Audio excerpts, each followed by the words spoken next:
Hello मित्रांनो, मीच तुमची क्यूटची आज मी चालली हनुमान मंदिर मध्ये. हा मंदिर येत आहे वाशिराकडे. आमची भूर पण आमच्या घरासमोर आलेली आहे आणि भूर मध्ये पप्पा आणि दादू बसलेला आहे ना, मी पण बसून गेली आहे ना. आम्ही निघालो नाही. आम्ही वाशीकडे निघताना आम्ही इतके फास्ट जात होतो कारण की आम्हाला बहुत घाई होती ना, त्यामुळे निघायचं होतं लवकर. भूर तर आमची इतकी फास्ट चालत होती आणि पप्पा आणि दद्दू तर बहुत मजा मजा करत जात होते. अरे बाप रे बाप. आणि हे तर बापा याले तर फोन शिवाय तर होतच नाही. तर आता आम्ही थोड्याच वेळात पोहोचणार आहोत वाशिराला. आणि वाशिरामध्ये इतकं सुंदरसं गेट दिसलेलं आहे आणि गेटच्या अंदर गेल्याबरोबर जयसेवाचा झेंडा दिसल्याबरोबर मनाला इतकी शांती वाटली. तर समोर जाताना आम्हाला तुकडोजी महाराजांचा एक मंदिर पण दिसला. इतके सुंदर सुंदर मंदिर आम्हाला दिसलेलं. तर फायनली आम्ही पोहोचून गेलो ना आमच्या मंदिराकडे. मंदिर तर इतकं सुंदर बनवलेलं आहे, व्यवस्था तर खूपच सुंदर झालेली आहे.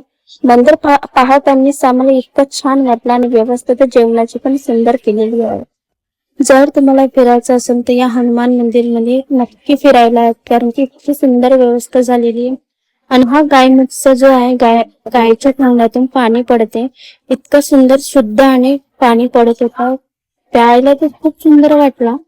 आणि तीर्थ पण मी सुद्धा आपल्या अंगावर घेतलेली आहे आणि खूपच सुंदर आणि पाया लागून सगळ्यांनी बाहेर आलेला आहे. हा आहे मंदिर हनुमानजीचा, जो मंदिर इतकी सुंदर व्यवस्था केली आहे.